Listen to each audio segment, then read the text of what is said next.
नमस्कार, मैं मेघा स्वागत करती हूं आपका इंडियन न्यूज फ्रीक्वेंसी पर। क्या बृजभूषण के बयानों की वजह से भारतीय जनता पार्टी हारने वाली है हरियाणा में? क्या जिस तरीके से लल्लन सिंह ने संविधान बदलने की बात कही थी और उसका आलम ये निकला कि बीजेपी उत्तर प्रदेश में इतने कम अंक यानी हार ही गई, समाजवादी पार्टी को बढ़त मिली, तो क्या अपने ही पार्टी के नेताओं के बयानों की वजह से पार्टी के लोग यानी कि पार्टी जो है वो अब हार के कगार पर आ गई है? क्या भारतीय जनता पार्टी का नाव डुबाने में बृजभूषण शरण सिंह अहम भूमिका निभाएंगे? क्या खबर इस वक्त बृजभूषण के संदर्भ में निकल कर आ रही है? आपको बता दें कि बृजभूषण को लगातार पार्टी हाईकमान की तरफ से चुप रहने की नसीहत दी जा रही है। क्या कहा जा रहा है, खबर देखिए अमर उजाला की। लिखा है, द्रौपदी वाले बयान से भाजपा का किनारा, प्रदेश अध्यक्ष मोहन लाल बड़ोली बोले यह बृजभूषण का व्यक्तिगत बयान है। बीजेपी नेतृत्व ने बृजभूषण को सख्त निर्देश दिया है कि वे विनेश फोगाट और बजरंग पूनिया को लेकर कोई भी बयान न दे। पार्टी नेतृत्व ने हरियाणा चुनाव की वजह से ये निर्देश दिए हैं। नेतृत्व को लगता है कि बृजभूषण के विनेश और बजरंग को लेकर बयान उल्टे पड़ सकते हैं। पार्टी नेतृत्व नहीं चाहता कि कोई भी नेता ऐसा कोई बयान दे जिससे बीजेपी के वोट बैंक पर नकारात्मक प्रभाव पड़ने की आशंका हो। विनेश और बजरंग की कांग्रेस में एंट्री के बाद बृजभूषण को पहलवान आंदोलन के जिस पिच पर अवसर नजर आया और वह खुलकर बयान देकर हवा बीजेपी के पक्ष में मोड़ने की सोच रहे थे, उनके वही बयान बीजेपी के लिए मुसीबतें बढ़ाने वाले कैसे हो सकते हैं? अब आपको बताते हैं कि बृजभूषण शरण सिंह ने क्या बातें विनेश फोगाट और बजरंग पूनिया के संदर्भ में कही है जिससे भाजपा की मुश्किलें उल्टा बढ़ गई है। विनेश ओलंपिक में जाने की हकदार नहीं है, उनसे ओलंपिक में दूसरे खिलाड़ी का हक छीना है। जिस लड़की ने उसे ट्रायल में हराया था, उस लड़की का हक छीनकर और हंगामा खड़ा कर कर वह ओलंपिक गई थी। इसीलिए उसके साथ जो हुआ है अच्छा हुआ है और वो इसी की हकदार है। इसके बाद बजरंग पूनिया के संदर्भ में बृजभूषण शरण सिंह कहते हैं कि बजरंग पूनिया की क्या हैसियत है जो मुझसे बात करेंगे। जिस आदमी ने अपने पत्नी का इस्तेमाल किया केवल कुश्ती संघ के पद के राजनीति और कांग्रेस के लिए अपनी पत्नी का इस्तेमाल कर दिया। इसके बाद वो महाभारत की में द्रौपदी की तुलना किससे कर देते हैं, सुनिए। बृजभूषण ने हाल ही में महाभारत और द्रौपदी के प्रसंग का जिक्र करते हुए कहा कि 5000 साल पहले एक महाभारत हुआ था जिस पर पांडवों ने द्रौपदी को दांव पर लगाया था।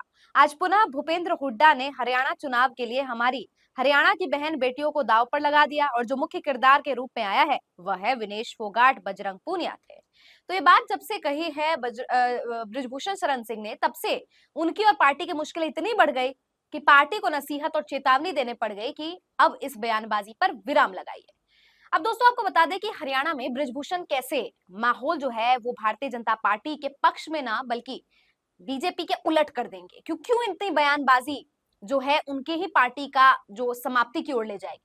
तो आपको बता दूं कि भारतीय जनता पार्टी के पारंपरिक जो वोटर्स है, उनके जो ट्रेडिशनल वोटर्स है वो नाराज चल रहे हैं, चाहे वो महिला पहलवानों का आंदोलन हो, चाहे वो किसान आंदोलन हो, जिस वजह से जाट जो है वो नाराज चल रहा है भारतीय जनता पार्टी से। अब इस तरीके की बयानबाजी जो है वो और तुल दे देगी, जिसकी वजह से और नाराजगी स्पष्ट होगी।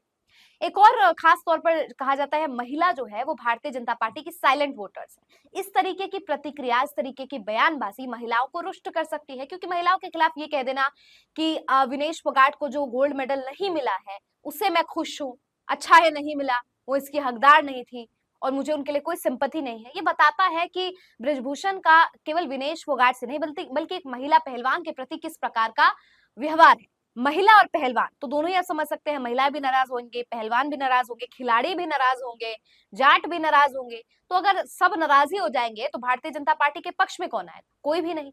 यानी भारतीय जनता पार्टी को अंक गणित में इतना मुसीबत का सामना करना पड़ेगा, जिस वजह से अभी कह दिया है बृजभूषण को कि आप इस तरीके की बयानबाजी न करिए।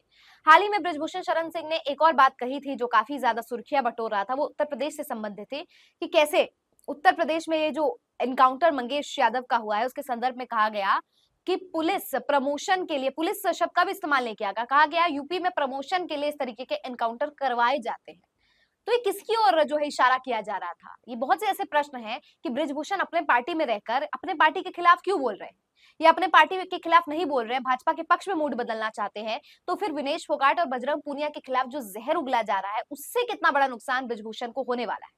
और क्या लल्लन सिंह जैसा संविधान बदलने की बात करते थे और लोकसभा चुनाव में अयोध्या में कितनी, फैजाबाद में कितनी बुरी हार का सामना करना पड़ा। तो क्या अब उसी हार के उसी लाइन पर जो है पार्टी लाइन में, या मैं कहूँ कि उसी लल्लन सिंह के लाइन पर अब बृजभूषण भी चलते हुए नजर आए हैं?